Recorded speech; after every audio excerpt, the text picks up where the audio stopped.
Assalamualaikum warahmatullahi wabarakatuh. Salam sejahtera untuk kita semua. Om Swastiastu.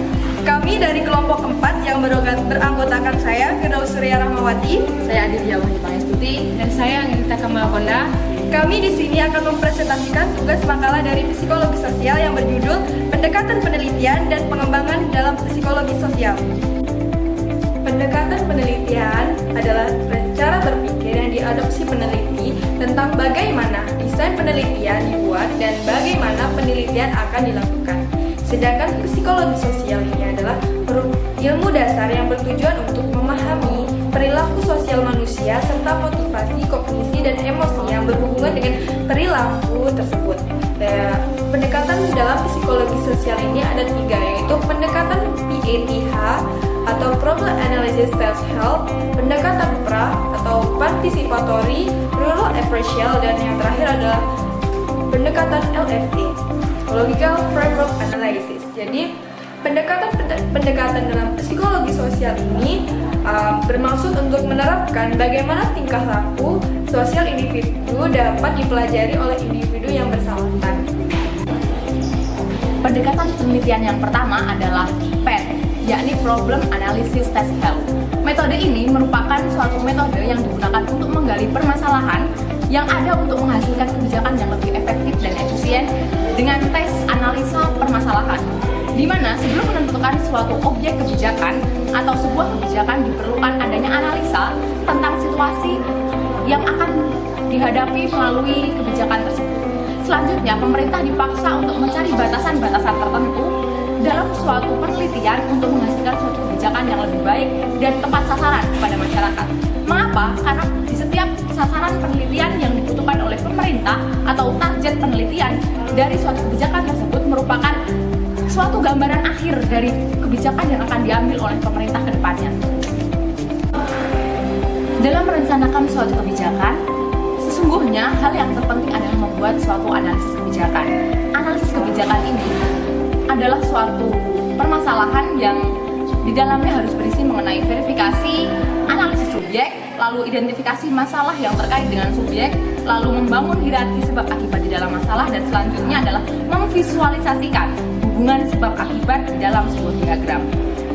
Lalu selanjutnya adalah 3 tahap dalam proses analisis dengan suatu metode masalah ilmiah. Yang pertama adalah analisis masalah terkait dengan subjek yang berisi tentang gambaran sebenarnya yang ada di lapangan saat ini. Lalu selanjutnya adalah analisis tujuan yang di dalamnya berisi tentang gambaran masa depan dan situasi yang diinginkan, baik itu diinginkan oleh pihak pemerintah sebagai pembuat kebijakan maupun oleh masyarakat, subjek dari sebuah kebijakan atau sasaran dari sebuah kebijakan. Lalu yang ketiga adalah analisis strategi, yakni perbandingan antara perbedaan kenyataan dengan tujuan. Di sini berarti adalah kenyataan yang sekarang ini sedang terjadi, yaitu gambaran yang saat ini sedang terjadi di masyarakat, di lingkungan, dan di dunia saat ini, di Indonesia tepatnya, dengan tujuan pemerintah dari output dan outcome kebijakan yang akan diambil. Selanjutnya adalah langkah-langkah utama yang digunakan untuk menganalisis suatu permasalahan. Yang pertama adalah identifikasi masalah utama berdasarkan informasi yang tersedia. Jadi tujuan dari langkah ini adalah untuk menjamin semua aspek dalam suatu kebijakan daerah tidak sama dengan kebijakan-kebijakan yang baru. Jadi kebijakan yang sudah ada itu harusnya tidak sama dengan kebijakan yang dibuat. Kenapa? Karena kebijakan yang baru lebih tepatnya adalah kebijakan yang digunakan untuk menyempurnakan suatu kebijakan yang ada. Selanjutnya, alat untuk mengumpulkan data tersebut adalah brainstorming dengan para stakeholder, lalu adalah pemetaan komunitas, mengumpulkan komentar penduduk tentang suatu fasilitas pada tingkatan-tingkatan tertentu, dan sumber lain untuk mengumpulkan informasi didapat dari sebuah pusat kesehatan atau pemerintah setempat sesuai dengan tujuan dari kebijakan pemerintah yang akan diambil. Lebih tepatnya kalau misal pada saat ini pemerintah yang lebih condong atas pandemi virus COVID-19 dipaksa agar pemerintah ini lebih condong ke arah kesehatan, sehingga nantinya narasumber itu diambil dari pihak-pihak yang berkaitan dengan dunia kesehatan. Selanjutnya adalah pilih salah satu masalah untuk dianalisis. Setelah mengidentifikasi seluruh masalah yang ada, tentukan masalah mana yang merupakan inti dari permasalahan yang sedang terjadi saat ini dan yang digunakan untuk sebagai rancangan kebijakan yang akan diambil, yang akan diuji coba untuk diselesaikan oleh pemerintah. Yang selanjutnya, dengan suatu pengimplementasian kebijakan, pemilihan inti masalah ini harus dikomunikasikan dengan baik dengan seluruh komponen komponen stakeholder yang ada. Selanjutnya adalah identifikasi sebab langsung dari permasalahan utama dan menyusun pohon masalah. Memiliki identifikasi merupakan poin awal untuk menganalisis suatu permasalahan, di mana kita dipaksa untuk mengetahui inti untuk membangun suatu pohon masalah, dan langkah ini digunakan untuk membuat suatu permasalahan menjadi lebih jelas, di mana dilakukan suatu analisis sebab akibat yang langsung dari inti permasalahan. Selanjutnya adalah identifikasi akibat langsung dari inti permasalahan yang dibuat dengan pohon masalah. Dengan tahapan ini kita dipaksa untuk melihat akibat-akibat akhir dari masalah. Jadi langsung menuju ke akibatnya. Kalau yang sebelumnya adalah analisis dari sebab dan akibat dari hubungan timbal balik secara langsung. Namun untuk saat ini, untuk identifikasi itu langsung merujuk kepada akhir atau akibat dari suatu permasalahan. Selanjutnya adalah meninjau ulang pohon masalah, di mana ini merupakan langkah terakhir dalam pembuatan analisis suatu permasalahan, yakni untuk meninjau kembali pohon masalah untuk memastikan suatu masalah ini sudah valid, data-data yang diambil sudah valid dan lengkap, agar pohon masalah yang telah dibuat itu memberikan analisis yang lebih baik dan efektif dalam membuat analisis suatu permasalahan untuk mendapatkan kebijakan atau hasil dari PTS yang lebih akurat. Sebelumnya kita membahas tentang pohon masalah. Pohon masalah di sini dalam implementasinya diperlukan adanya cara-cara tertentu untuk membuat suatu pohon masalah agar lebih efektif dan efisien. Cara yang digunakan untuk membuat analisis pohon masalah yang pertama adalah identifikasi satu atau dua masalah inti yang digunakan untuk mempengaruhi target dari populasi itu sendiri. Selanjutnya yang kedua adalah identifikasi masalah-masalah yang terkait, dan yang ketiga adalah analisis dan identifikasi hubungan sebab akibat dan membuat pendahuluan dari pohon masalah. Dan yang selanjutnya adalah yang keempat atau terakhir adalah mengecek hubungan yang kausal dan logis dari permasalahan tersebut. Secara teknis, pembuatan pohon masalah dibagi menjadi dua, yaitu yang pertama adalah identifikasi dan formulasi masalah, di mana masalah adalah keadaan yang saat ini ada di luar harapan, yang dimana dibutuhkan karena tidak ditemui atau mungkin tidak akan ditemui lagi.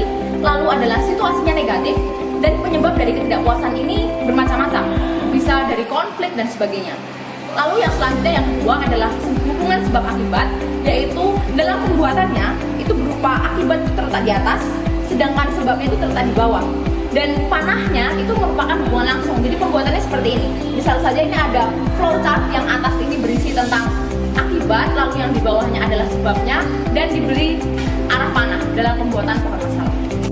Setelah melakukan analisis masalah, selanjutnya adalah analisis tujuan. Analisis tujuan ini bertujuan untuk merubah situasi negatif dalam pohon masalah menjadi keadaan yang positif. Selanjutnya adalah verifikasi dari hierarki tujuan dan visualisasi antara hubungan tujuan dengan goal yang ada di dalam diagram. Pohon masalah itu mirip dengan suatu pohon tujuan. Kunci lain dalam perencanaan kebijakan yang diambil oleh pemerintah. Pohon masalah itu adalah pohon tujuan yang menjadikan kalimat positif pada suatu pohon-pohon tujuan, dan di sini akar masalahnya adalah akar solusi. Setelah analisis masalah dan analisis tujuan itu diambil, maka selanjutnya adalah analisis stakeholder, di mana analisis ini menganalisa semua dari elemen pendukung dalam keberlangsungan kebijakan yang akan diambil, mulai dari komunitas-komunitas lokal atau tokoh-tokoh masyarakat, tokoh-tokoh adat dan sebagainya, lalu dari pihak pemerintah, organisasi donor, swasta dan masyarakat. Selanjutnya adalah analisis strategi, di mana dalam analisis strategi ini adalah pengaplikasian formasi-formasi tertentu untuk mendapatkan suatu posisi-posisi strategis agar tepat sasaran dan tepat guna. Kenapa? Karena ketika kebijakan itu diaplikasikan dan tidak sesuai dengan role of kebijakan yang sebenarnya mau diambil, itu tidak akan berguna. Sehingga perlu adanya yang namanya analisis dari strategi kebijakan agar dapat kebijakan itu tidak melenceng dari role model yang telah dibuat. Dalam analisis strategi yang digunakan untuk menganalisa suatu strategi ini, langkah-langkah yang akan diambil yang pertama adalah identifikasi dari kemungkinan lain dari grup tujuan yang dapat memberikan kontribusi yang lebih tinggi dengan metode-metode pengklasteran tertentu. Selanjutnya adalah pemilihan strategi untuk intervensi dan memilih dari batasan-batasan kebijakan yang ada. Selanjutnya, setelah semua tahapan-tahapan itu dilakukan, maka perlu adanya perencanaan yang dilanjutkan dengan yang pertama adalah membangun kerangka berpikir logis, selanjutnya adalah mengakses dan mendokumentasikan asumsi dan resiko yang ada, selanjutnya adalah mendefinisikan target, perencanaan operasional atau budgeting, dan perencanaan operasional atau matriks partisipan. di mana ketika seluruh elemen-elemen yang tadi sudah kita bicarakan itu efektif dan efisien, maka tujuan dari PET itu sendiri akan terlaksana dengan baik, dan analisis pendekatan penelitian menggunakan sistem PET akan sesuai dengan role model yang sedang dibutuhkan. Selanjutnya saya akan menjelaskan tentang pendekatan Participatory Rural Appraisal atau yang disingkat dengan PRA. PRA adalah suatu metode pendekatan untuk mempelajari kondisi dan kehidupan masyarakat desa dari, dengan, dan oleh masyarakat desa. Atau dengan kata lain, dapat disebut sebagai kelompok metode pendekatan yang memungkinkan masyarakat desa untuk saling berbagi, meningkatkan, dan menganalisis pengetahuan mereka tentang kondisi dan kehidupan desa menurut rencana dan bertindak. Konsepsi dasar pandangan PRA adalah pendekatan yang tekanannya pada keterlibatan masyarakat dan keseluruhan kegiatan. Metode PRA bertujuan menjadikan warga masyarakat sebagai peneliti, perencana, dan pelaksana program pembangunan dan bukan sekedar objek pembangunan. PRA dilakukan lebih banyak melibatkan orang dalam yang terdiri dari stakeholder dengan difasilitasi oleh orang luar yang lebih berfungsi sebagai narasumber atau fasilitator dibandingkan sebagai instruktur atau guru yang menggurui PRA. Merupakan metode penelitian yang dapat juga digunakan sebagai metode dalam mengevaluasi kebijakan atau proyek yang diterima masyarakat. Penerapan pendekatan dan teknik PRA dapat memberi peluang yang lebih besar dan lebih terarah untuk melibatkan masyarakat. Selain itu, melalui pendekatan PRA akan dapat dicapai kesesuaian dan ketepatgunaan program dengan kebutuhan masyarakat sehingga keberlanjutan program dapat terjamin. Pendekatan, metode, dan teknik PRA berkembang pada periode 1990-an. PRA adalah sebuah metode pemahaman lokasi dengan cara belajar dari, untuk, dan bersama dengan masyarakat untuk mengetahui, menganalisis, dan mengevaluasi hambatan dan kesempatan melalui multidisiplin dan keahlian untuk menyusun informasi untuk mengambil keputusan sesuai dengan kebutuhan. PRA mempunyai sejumlah teknik untuk mengumpulkan dan membahas itu semua. Teknik ini berguna untuk menumbuhkan partisipasi masyarakat. Teknik-teknik dalam PRA yaitu review data sekunder, observasi langsung, wawancara semi terstruktur, diskusi kelompok terfokus, reference, ranking dan scoring, direct matrix ranking, pemetaan sosial, peringkat kesejahteraan, transkrip atau penelusuran, kalender musim, alur sejarah, analisis mata pencarian, diagram Venn, dan kecenderungan dan perubahan. Tujuan dari penerapan teknik PRA dalam rencana kegiatan antara lain yang pertama, memfasilitasi masyarakat untuk menyusun kegiatan mereka sendiri berdasarkan masalah atau kebutuhan yang pantas mereka miliki. Yang kedua, mendapat perencanaan dari tingkat masyarakat yang akan diambil oleh lembaga pengembang program sebagai perencanaan program lembaga itu sendiri di wilayah yang bersangkutan. Selanjutnya ada tahap-tahap dalam pelaksanaan PRA, yaitu yang pertama adalah tahap persiapan, yang kedua adalah pelaksanaan community meeting, dan yang ketiga adalah pembahasan alternatif kegiatan rencana intervensi. Yang pertama adalah tahap perencanaan, dan dalam tahap perencanaan ada yang namanya tahap persiapan.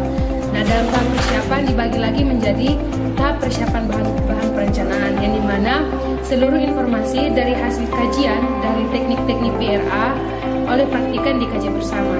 Nah, untuk mempermudah, dalam selembar kertas pleno akan dituliskan mengenai pertama, berbagai masalah yang terkumpul dari seluruh penerapan teknik, dan yang kedua, berbagai potensi yang terkumpul dari seluruh penerapan teknik.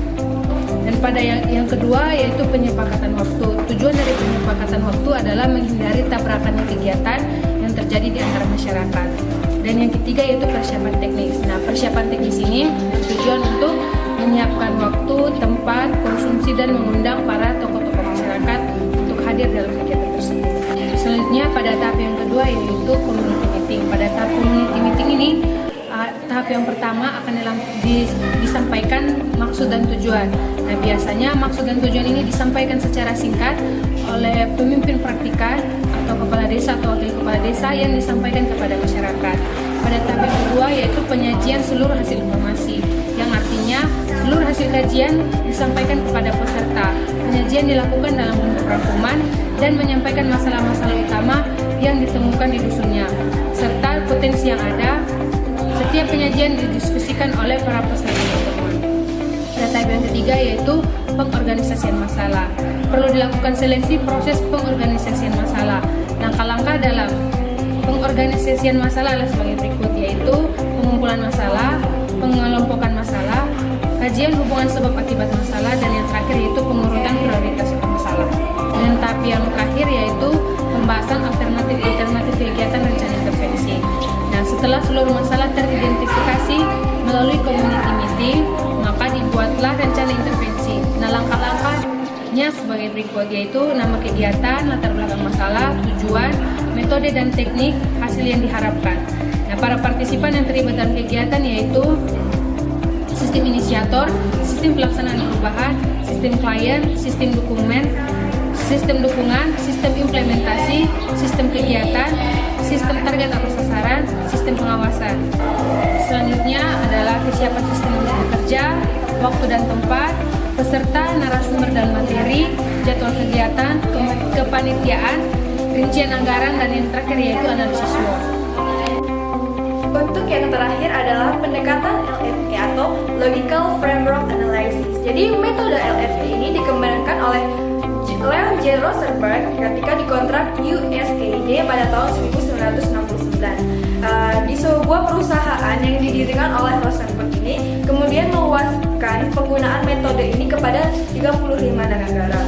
Metode LFA ini telah diadopsi oleh banyak LSM dan terutamanya oleh beberapa lembaga donor bilateral maupun multilateral seperti AACID, GTZ, SIDA, NOMAD, dan lain sebagainya. Pada tahun 1990-an menjadi kewajiban yang disyaratkan dalam penyusunan proposal program, namun sekarang sudah lebih menjadi suatu pilihan. Metode LFA ini atau Logical Framework Analysis ini merupakan metode analisis data dan penyusunan program perencanaan secara partisipatif, di mana dengan metode LFA ini dihasilkan suatu metrik perencanaan proyek pembangunan masyarakat dengan logika yang sangat kuat. Jadi metode ini sangatlah mengandalkan logika yang kuat. Dan tujuan dari dilakukannya metode LFA ini untuk membantu meningkatkan pengetahuan dan keterampilan serta kreativitas tentang teknik analisis dan data dan penyusunan program perencanaan secara partisipatif. Ada beberapa tahap dalam pelaksanaan metode LFA ini atau Logical Framework Analysis. Yang pertama yaitu adalah pendahuluan, di mana pendahuluan ini adalah penentu dari bidang, nama, tempat, dan jangka waktu pelaksanaan proyek atau kegiatan, serta mengidentifikasi pihak-pihak berkepentingan terhadap proyek, baik dari segi dana, pelaksanaan, maupun perolehan manfaat dan pelestariannya. Hasil studi dari sebelumnya dapat digunakan untuk masukan terhadap kegiatan ini atau proyek ini. Yang tahap pertama yaitu melaksanakan analisis permasalahan berdasarkan informasi yang diberikan peserta lokakarya. Jadi kita menganalisis masalah yang telah dikumpulkan melalui informasi-informasi yang dikumpulkan oleh peserta lokakarya. Yang tahapan kedua yaitu melaksanakan analisis tujuan yang berdasarkan analisis permasalahan yang telah dirumuskan. Jadi analisis yang telah dirumuskan ini diambil melalui analisis tujuan. Diambilnya analisis tujuan ini guna untuk melanjutkan tahapan selanjutnya. Yang tahapan ketiga ini yaitu melaksanakan analisis secara alternatif berdasarkan analisis tujuan yang telah dirumuskan pada tahap pendahuluan. Jadi ada runtutan tahapan ini yang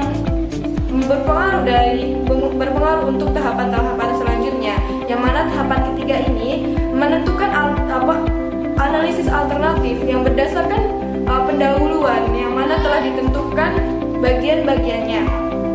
Jadi tahapan keempat ini adalah menyusun analisis pihak terkait berdasarkan identifikasi yang telah dilakukan pada tahap pendahuluan. Jadi menganalisis pihak-pihak yang telah ditentukan pada pendahuluan ini termasuk dalam tahapan.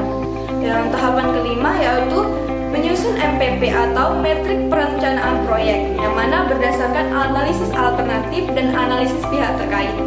Yang terakhir adalah tahapan lanjutan. Tahapan lanjutan ini adalah dengan menyusun rencana kegiatan dan kerangka pemantauan berdasarkan metrik rencana proyek yang telah dilengkapi dan disempurnakan. Jadi tahapan lanjutan ini adalah tahapan yang terakhir, yang mana sudah terdapat metrik rencana proyek